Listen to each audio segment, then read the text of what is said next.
Les présidents des États-Unis. L'influence de ces hommes puissants peut-elle avoir un lien avec une race extraterrestre? Selon certains ufologues, les décisions qui ont façonné le monde entier ont peut-être été inspirées par une autre planète que la nôtre. Que savent les présidents que le peuple ignore? There's always things like that going on. Flying saucers and they've had other things, you know. Des ovnis survolant le Capitole à une rencontre au sommet avec des extraterrestres? Le président Harry Truman a révélé au peuple américain l'existence des ovnis.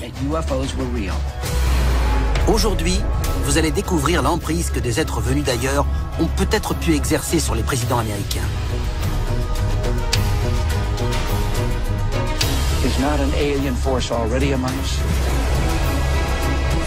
Les secrets des présidents et des extraterrestres, aujourd'hui dans Alien Files.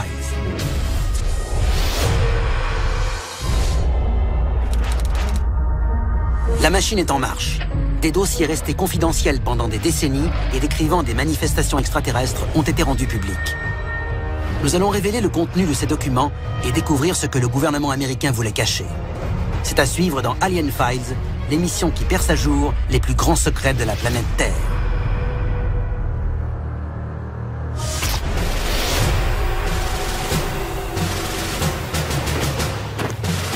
Valley Forge, en Pennsylvanie.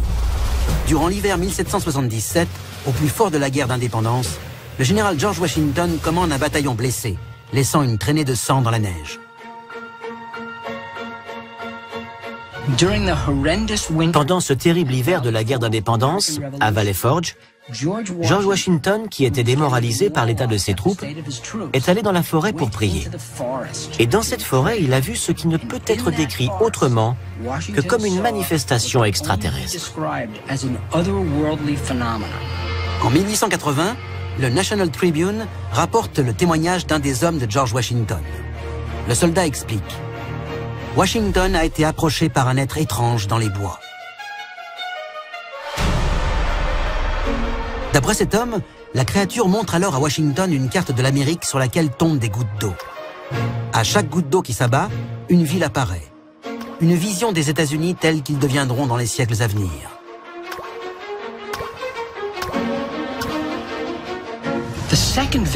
La deuxième vision que Washington a eue à Valley Forge est encore plus bizarre. Il a dit qu'il avait vu un orbe vert dans le ciel duquel ont sauté de petites créatures. Il pensait qu'elle devait appartenir à une tribu indienne locale. Mais pourquoi aurait-elle sauté d'un orbe vert? Des extraterrestres ont-ils rendu visite au premier président américain? Ce portrait de George Washington présente ce qui ressemble à un engin lumineux survolant un globe terrestre. Cette apparition a-t-elle pu influencer ce père fondateur, mais aussi ceux qui ont suivi?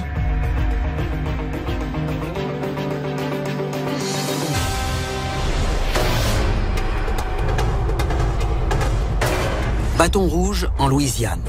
Selon un témoignage, le 5 avril 1800, le président Thomas Jefferson et son conseiller aperçoivent un objet non identifié voler dans le ciel puis s'écraser au sol. Le conseiller de Jefferson a dit que cet ovni devait faire 20 à 25 mètres de long et voler à une altitude d'environ 200 mètres. L'objet est décrit comme faisant la taille d'une maison et étant de couleur rouge foncé. Ils l'ont vu voler pendant 15 à 20 secondes, puis disparaître derrière une colline. Ils ont entendu un gros fracas et senti la terre trembler, ce qui veut dire que quel que soit cet objet, il a bien fini par s'écraser. Des enquêteurs se rendent sur place et constatent que la surface de la Terre est fissurée et brûlée. Ce phénomène peut-il, comme le pensent de nombreux ufologues, être le premier d'une longue série d'accidents d'ovnis dont des présidents américains vont être témoins?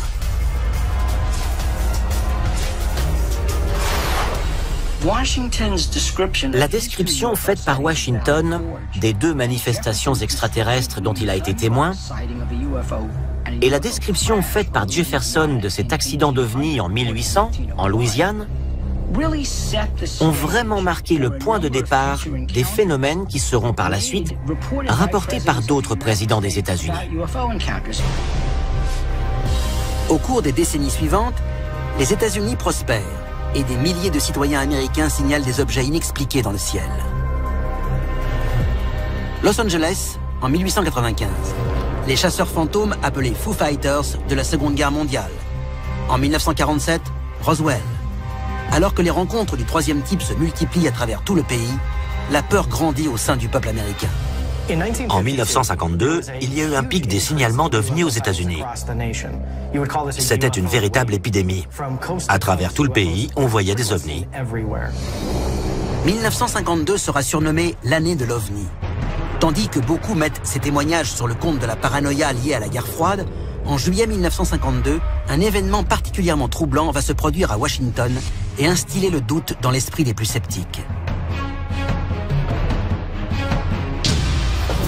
Existe-t-il un lien entre une présence extraterrestre et ses leaders politiques?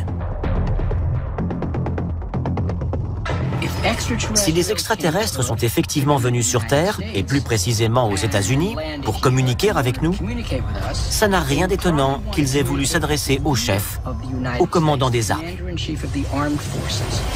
Ces rencontres ont peut-être influencé le destin des États-Unis, voire du reste du monde. En 1952, sous la présidence de Harry Truman, un événement va semer la peur au sein de la population. Des visiteurs extraterrestres juste au-dessus du Capitole. Dossier déclassifié, les extraterrestres envahissent la Maison-Blanche. En 1952, il y a eu un pic des signalements d'OVNI aux États-Unis. C'était une véritable épidémie. À travers tout le pays, on voyait des OVNI. Mais en 1952, un événement tout à fait historique s'est produit dans le ciel de Washington. Washington. À 23h40, le 19 juillet 1952, un contrôleur de la navigation aérienne repère 7 objets non identifiés au sud-ouest de la ville sur ses radars. Selon les contrôleurs aériens qui ont suivi la trajectoire de ces objets, ils se déplaçaient d'une manière étrange, qui ne ressemblait à aucun avion normal. Les objets se mettent en position au-dessus du Capitole, du Pentagone et de la Maison-Blanche.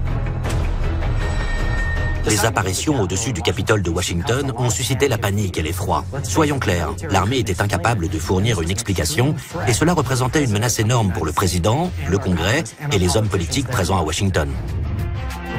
Les témoins estiment que les objets se déplacent à environ 160 km/h avec des pointes à 11 000 km/h, alors qu'ils volent librement au-dessus de Washington. Après l'incident, le président Truman demande des explications au problème soucoupe volante. Ce n'était pas une simple apparition d'OVNI au-dessus d'un désert isolé. C'était un groupe d'OVNI dans le ciel de Washington. Et dans un moment d'inattention devant la presse, le président Harry Truman a révélé au peuple américain l'existence des OVNI. Did the Joint Chiefs of Staff talk to you about these unidentified flying objects? Oh, yes, we discussed it at every conference that we had. There's always things like that going on. Flying saucers, and they've had other things, you know. L'armée de l'air ouvre une enquête appelée Projet Blue Book. Mais les recherches, qui dureront 17 ans, aboutiront à la conclusion que les ovnis s'expliquent facilement. Le programme est brutalement interrompu en 1969. Most of what we're dealing with in these reports is almost certainly fantasy. Le projet gouvernemental Blue Book était-il simplement une couverture visant à apaiser les peurs de l'opinion publique concernant les ovnis? Beaucoup de gens étaient convaincus que non seulement les ovnis existaient, mais que le gouvernement voulait le cacher. En fait, certains témoignages suggèrent même que les présidents américains ont non seulement pris connaissance de l'existence d'extraterrestres, mais qu'ils disposent aussi de corps pour la prouver.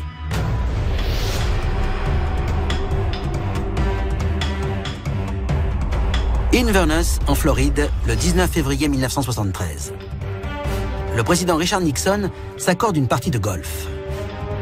Il est là pour rencontrer son ami, l'acteur et scénariste Jackie Gleason, afin de l'aider à organiser un tournoi de golf au profit d'une organisation caritative.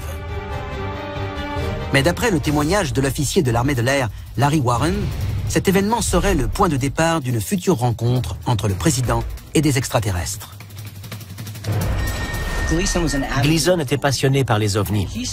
Et il a raconté qu'il avait beaucoup insisté auprès de Richard Nixon pour qu'il lui dise ce que savait le gouvernement à ce sujet. Et selon Larry Warren, Gleason aurait beaucoup insisté aussi pour que Nixon lui montre un ovni ou un corps d'extraterrestre qui prouverait leur existence. Mais le président a refusé catégoriquement. Selon le témoignage de Larry Warren, Nixon aurait fini par céder et révéler à Jackie Gleason un secret au sujet des extraterrestres. Vers minuit, Nixon s'est présenté au domicile de Jackie Gleason au volant de sa voiture privée. Il n'était accompagné d'aucun garde du corps. Il a demandé à Gleason de monter. Il lui a dit « Tu voulais voir quelque chose? Je vais te montrer. » Ils ont roulé jusqu'à la base de l'armée de l'air de Homestead. Et là, le président lui a montré les fameux restes d'extraterrestres qui étaient enfermés dans ce que Jackie Gleason a décrit à Larry Warren comme un petit congélateur. Le président américain garde bien des secrets. On ne saura probablement jamais avec certitude si l'histoire de Nixon et des corps d'extraterrestres est vraie. Mais on détient peut-être la preuve qu'un président a rencontré des extraterrestres vivants.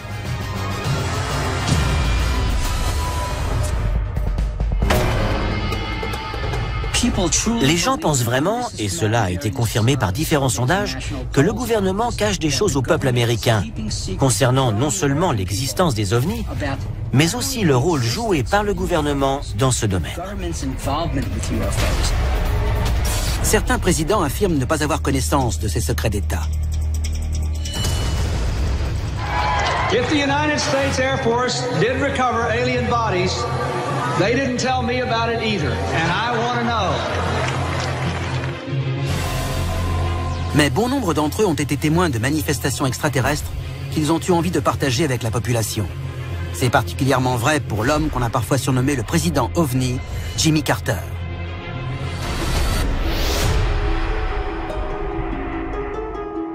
Larry, en Géorgie, 1969.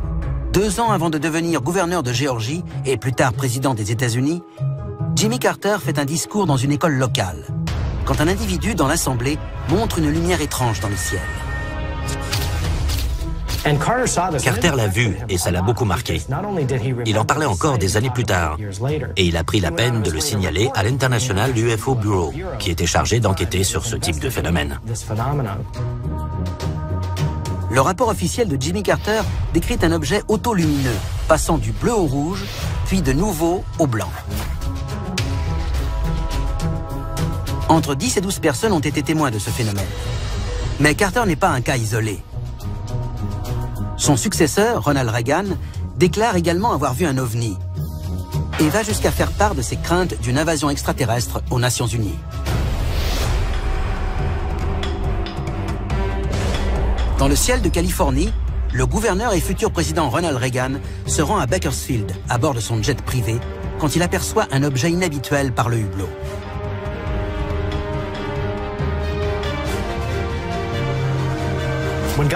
Le gouverneur Ronald Reagan était en route pour Bakersfield quand il a vu un ovni par le hublot de son avion. Son pilote, qui était retraité de l'armée, l'a vu aussi et a raconté que l'objet était resté quelques minutes à planer à côté d'eux avant de repartir précipitamment dans le ciel et disparaître complètement. Ronald Reagan reconnaît même qu'il mène des recherches sur les ovnis pendant son temps libre. Selon lui, cet appareil est réel, non identifié et peut-être extraterrestre. Et il estime que le monde entier a sans doute des leçons à en tirer.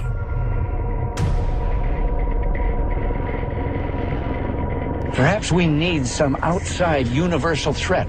I occasionally think how quickly our differences worldwide would vanish if we were facing an alien threat from outside this world.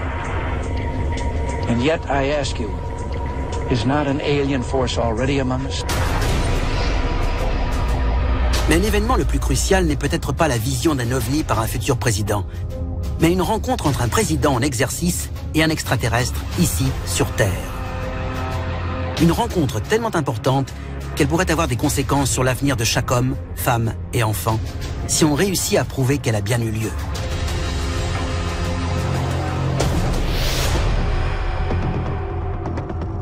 Eisenhower est une figure extrêmement importante de l'histoire des États-Unis. Il était très puissant et respecté. C'était un fin stratège militaire. Il a mis fin à la Seconde Guerre mondiale. C'était un héros.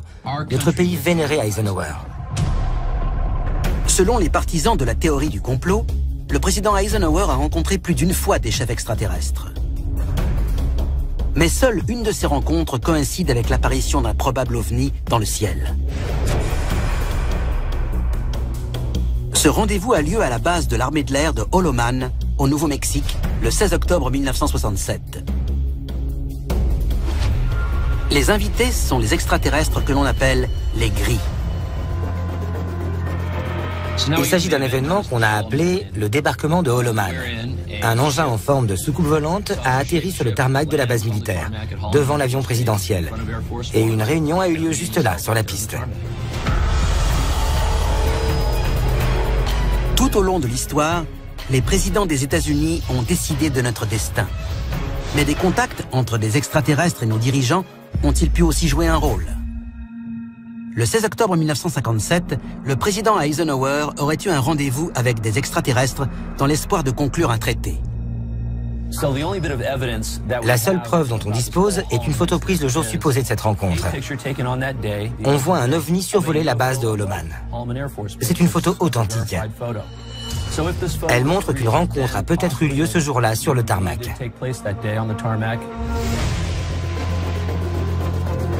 On ne saura peut-être jamais quelle influence les extraterrestres ont eue sur les pères fondateurs des États-Unis et les présidents actuels.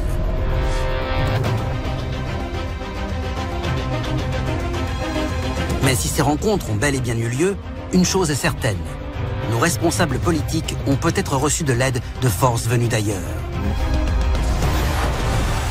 C'était Alien Files, l'émission qui perce à jour les plus grands secrets de la planète Terre.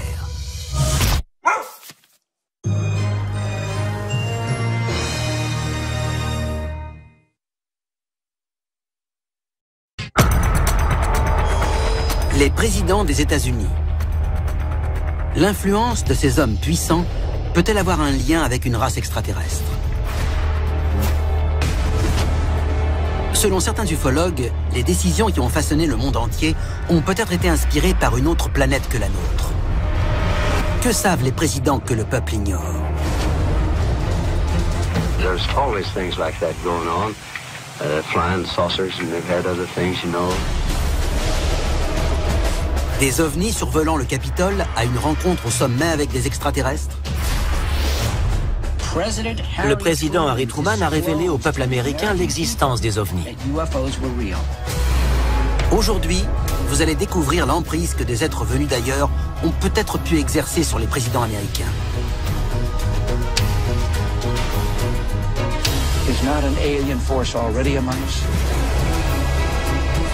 Les secrets des présidents et des extraterrestres, aujourd'hui dans Alien Files.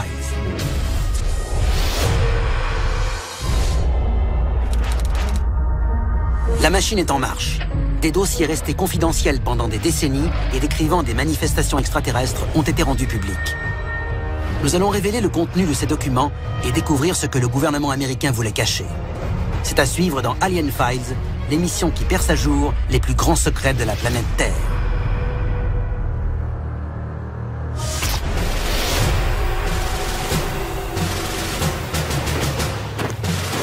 Valley Forge, en Pennsylvanie.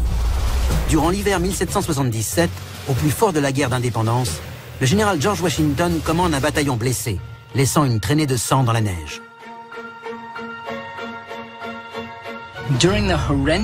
Pendant ce terrible hiver de la guerre d'indépendance, à Valley Forge, George Washington, qui était démoralisé par l'état de ses troupes, est allé dans la forêt pour prier. Et dans cette forêt, il a vu ce qui ne peut être décrit autrement que comme une manifestation extraterrestre. En 1880, le National Tribune rapporte le témoignage d'un des hommes de George Washington. Le soldat explique: Washington a été approché par un être étrange dans les bois. D'après cet homme, la créature montre alors à Washington une carte de l'Amérique sur laquelle tombent des gouttes d'eau. À chaque goutte d'eau qui s'abat, une ville apparaît. Une vision des États-Unis tels qu'ils deviendront dans les siècles à venir.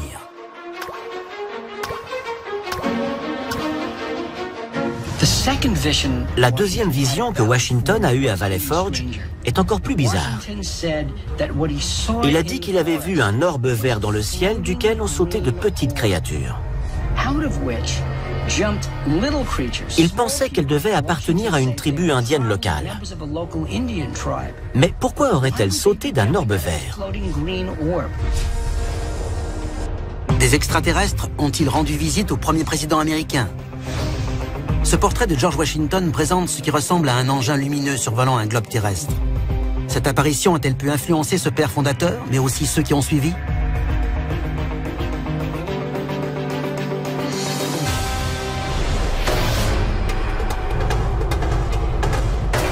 Bâton rouge en Louisiane. Selon un témoignage, le 5 avril 1800, le président Thomas Jefferson et son conseiller aperçoivent un objet non identifié voler dans le ciel puis s'écraser au sol. Le conseiller de Jefferson a dit que cet ovni devait faire 20 à 25 mètres de long et voler à une altitude d'environ 200 mètres. L'objet est décrit comme faisant la taille d'une maison et étant de couleur rouge foncé.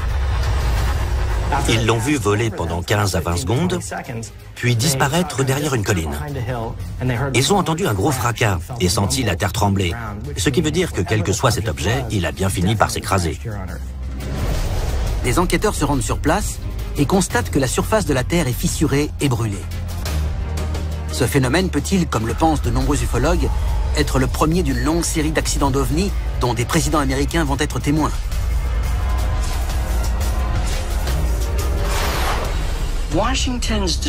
La description faite par Washington des deux manifestations extraterrestres dont il a été témoin et la description faite par Jefferson de cet accident d'ovni en 1800, en Louisiane, ont vraiment marqué le point de départ des phénomènes qui seront par la suite rapportés par d'autres présidents des États-Unis. Au cours des décennies suivantes, les États-Unis prospèrent et des milliers de citoyens américains signalent des objets inexpliqués dans le ciel.